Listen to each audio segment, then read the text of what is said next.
लंबी लंबी डेट्स दी जाती हैं, जज नहीं बैठते। पुलिस जो कानूनी कार्रवाई वो लोग हम पर कर रहे हैं ना, असल में पुलिस के ऊपर ही वो कार्रवाई होनी चाहिए। पुलिस ये पूरा षड्यंत्र जो रचा हुआ है सारा का सारा पुलिस ने रचा हुआ है। तो पुलिस वालों का जिस तरीके का रवैया होता है ना, वो बड़ों के साथ तो जैसा होता है वैसा होता ही, बच्चों के साथ भी सेम रहता है। कुछ भी नहीं बदला, जरा बराबर भी चीजें नहीं बदली है हम लोगों की। एक कॉन्फ्रेंस से दूसरी कॉन्फ्रेंस, आज यहाँ आवाज उठानी है, आज वहां आवाज उठानी है, आज ये करना है, आज वो करना है। जैसे कि सरकार ने अपने कानों में रुई डाल ली हो और आंखों पे पट्टियां बांध ली हो। गांधी जी के 3 बंदर वाली कहानी लागू तो कहीं और होती थी, पर आज के टाइम में वो सरकार इस्तेमाल कर रही है कि किसी की मत सुनो, किसी के लिए मत बोलो और अपनी आंखों पे पट्टी बांध लो, कुछ मत देखो। जो हम बोल रहे हैं बस वही सबको मानना है, जो हम कहना चाहते हैं वही सबको सुनना है। अपनी चीजें थोपना चाहती है ये सरकार। जो लोग बोल रहे थे, जो लोग बोलना चाहते हैं, अभी जो ये हाल कर दिया है ना लोगों का, कि जिन लोगों को लगता है कि हम लोग आवाज उठाएंगे, वो पहले अपने पीछे जो लोगों के साथ हशर हुआ है उनको देख के कहीं ना कहीं थोड़ा सहम जाते हैं। खालिद जैसे और भी कई लोग हैं, उमर है, शर्जिल है, मिरान है। मैं ज्यादा किसी को तो नहीं जानती, मैं दिल्ली दंगों में जितने भी लोग हैं कोर्ट के आने जाने की वजह से उन सभी लोगों को जान गई हूँ। अतर है, गुलफिशा है, एक बहुत कम उम्र बच्ची है, वो अभी उसके सामने उसकी पूरी जिंदगी पड़ी है। बहुत सारे बच्चे ऐसे हैं, शादाब हो गया, अतर है, तो उनकी अम्मी से, उनके पेरेंट्स से मिलती हूँ। मेरे बच्चे बहुत छोटे हैं अभी। उनके जब खालिद की अरेस्टिंग हुई थी तो 6 साल की थी मेरी बेटी, अभी 9 साल की हो गई है। अब चीजें समझ में आने लगी हैं उसे। अब उसको पता चलता है कि उसके फादर नहीं है उसके पास में। बहुत सारी चीजों को मतलब वो ऐसा सोचने लगी है चीजों के बारे में। जेल जाना, मैं जेल जाती हूँ उस खालिद से मिलने के लिए, तो कभी कभी जिद करती है कि मुझे भी जाना है उससे मिलने, पर मैं नहीं चाहती कि उनके दिमाग में जो इमेज पुलिस की या किसी की भी बनी हुई है, इसी वजह से मैं उनको कोर्ट भी लेके नहीं जाती। क्योंकि 1-2 बार मैं लेके भी गई थी कोर्ट, तो पुलिस वालों का जिस तरीके का रवैया होता है ना, वो बड़ों के साथ तो जैसा होता है वैसा होता ही, बच्चों के साथ भी सेम रहता है। अगर वो बच्चे अपने आप को टच भी करना चाहते हैं तो हाथ झड़क देते हैं।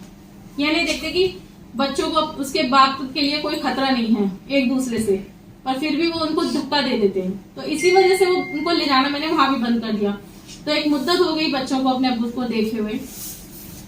हम लोगों का सबका ही हाल एक जैसा है, जितनी भी फैमिलीज है हम लोगों की।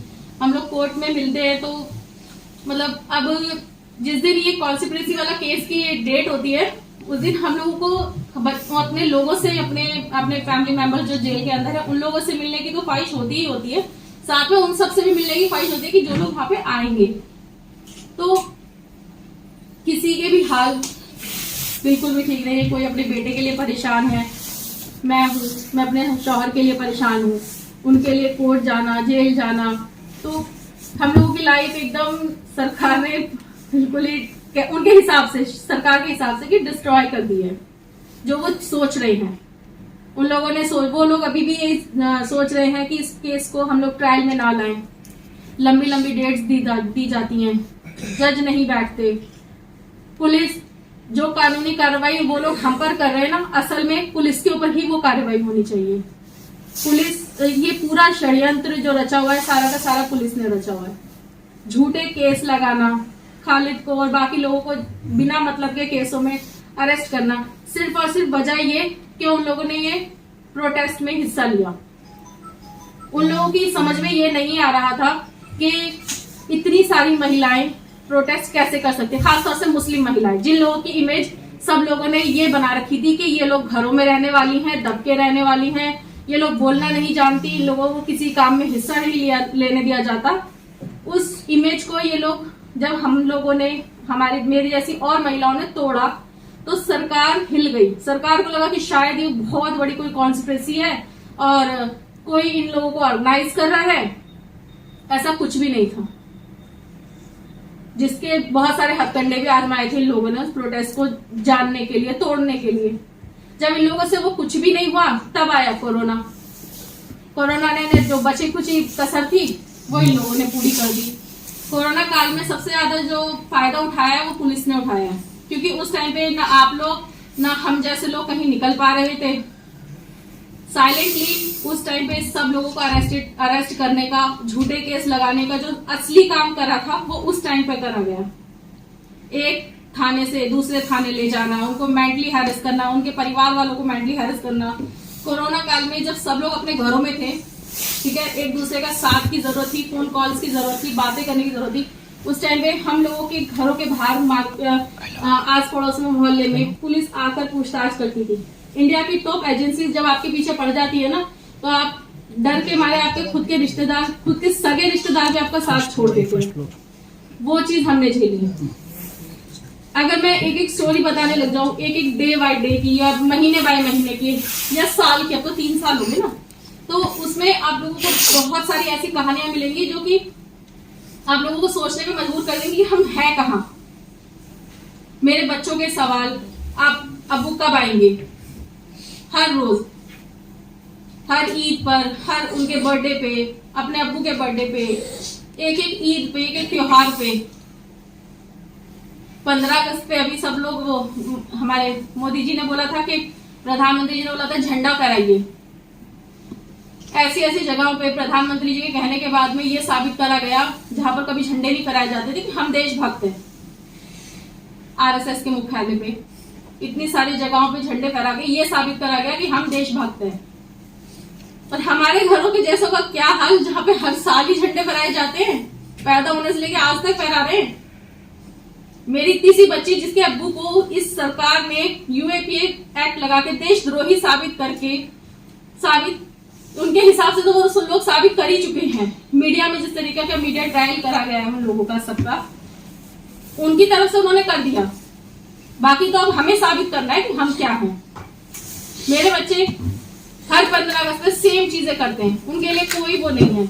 उनके लिए 15 अगस्त ईद की तरह मनाते हैं। तो हम लोग अब हमारे घरों के फोटोज कैमरे में क्यों नहीं, मतलब वीडियोस क्यों नहीं वायरल कर रहे? क्यों एक जहाँ 75 साल से 70-75 साल से झंडा नहीं फहराया गया था, उस दिन 15 अगस्त में झंडा फहरा दिया, वो सब वायरल हो गया। हमारा भी तो वायरल करके बताओ कि भैया इस घर के आदमी के ऊपर यूएपीए लगाए हुए, फिर भी यहाँ पे तिरंगा फहराया हुआ, ये असली देशभक्त है।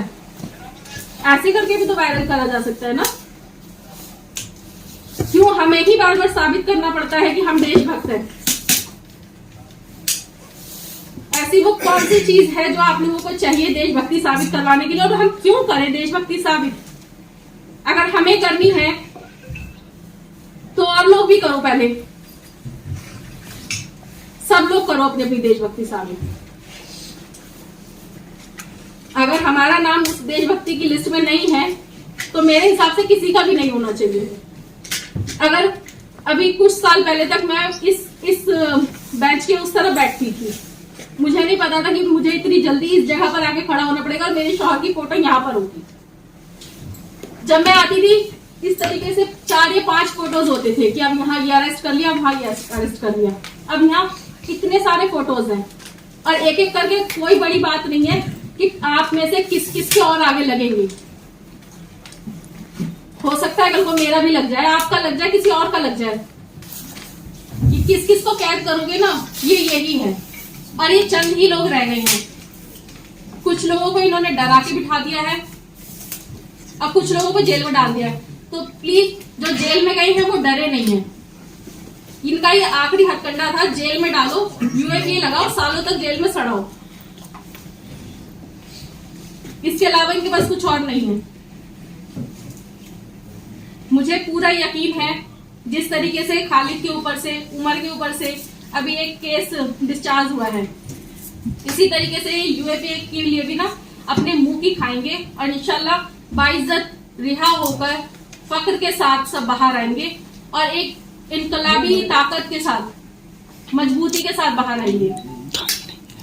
तो प्लीज आप सभी लोग हमारा इसी तरीके से साथ देते रहिए जिस तरीके से आज हम खड़े हुए। मुझे इस बात का बहुत सुकून है कि मैं अकेली नहीं हूँ।